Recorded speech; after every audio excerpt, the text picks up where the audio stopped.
Gurjar. With over 15 years of extensive experience of designing and leading institutional, industrial, residential, and prestigious infrastructural projects across the country, Sneha Gurjar is an architect of excellent professional aptitude.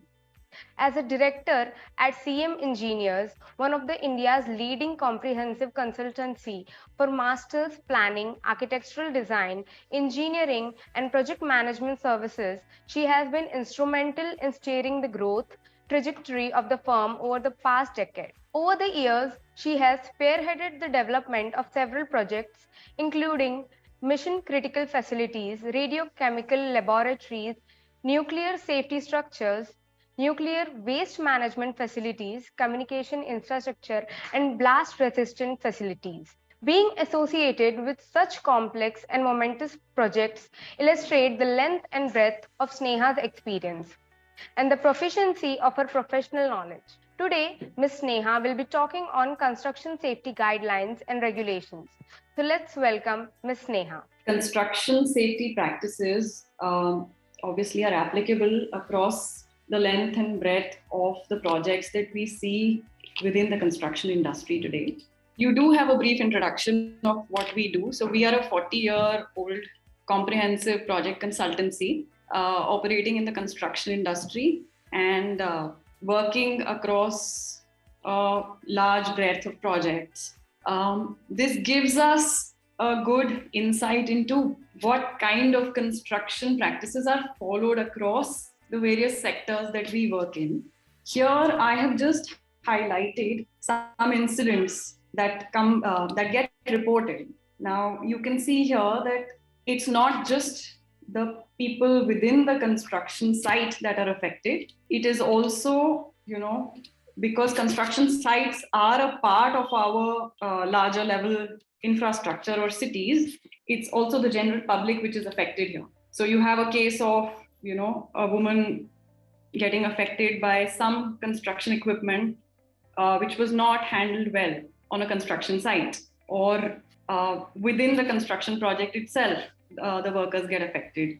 And according to the British Safety Council in India, 38 fatal accidents happen daily at construction sites, which is just, it's just accidents that can be avoided through very simple practices if followed at sites. And like it was highlighted in the presentation before, it's not very complicated measures that need to be taken. It's just simple checks and balances which need to be ensured at the right time, which can help us avoid such situations. And that is what here we as architects and designers can ensure within a project.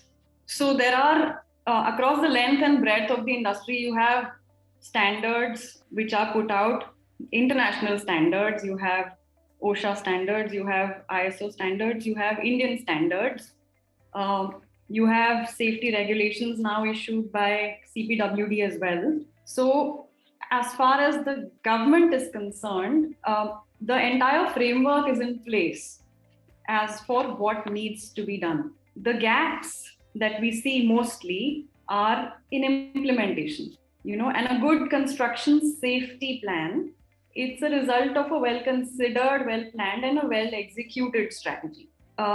So we see that, construction industry as such in India is largely is unorganized as such. So your checks and balances are in place, but the implementation part is where most of the things do not work. And that is the gap that needs to be bridged. It needs to be built into contracts between client, designers, contractors, not just at mega project levels, not at the level of huge city level projects, but also smaller projects. Because this is the reality that we live in. This is majority of how construction happens in this country. And while we may write down all sorts of standards, we may write down all kinds of contracts, if it is not implemented and if it does not percolate to the grassroots, which is where it needs to percolate to for it to become effective, it doesn't serve the purpose, because you will still have a good chunk of your workforce and the population exposed. So like I said, there are guidelines and regulations are all in place. You have the Electricity Act, you have all kinds of labor laws, regulations. The implementation part is where it needs to be adhered to. And I believe, which was also brought out earlier, that it's not just implementation as such, it has to be recorded, it has to be awarded. It has to be incentivized for the general workforce as such. There are obviously gaps between the codes and practices as such. You in fact now have on-site programs with the focus on AI and data science.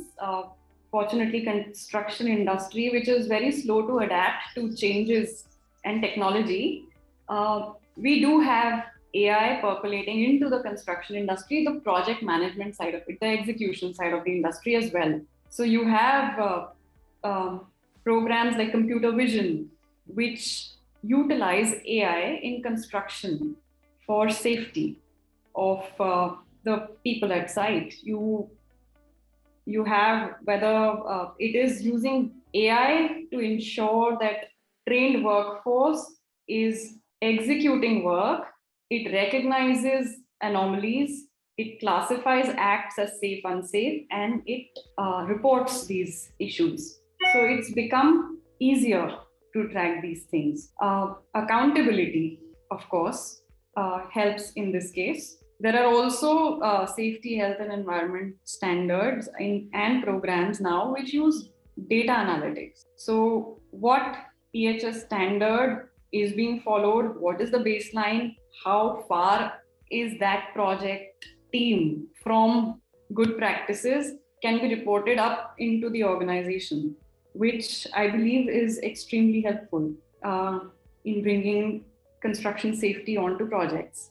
Because eventually any project in fact needs to aim for zero accidents and zero fatality, and obviously the associated costs which plague projects.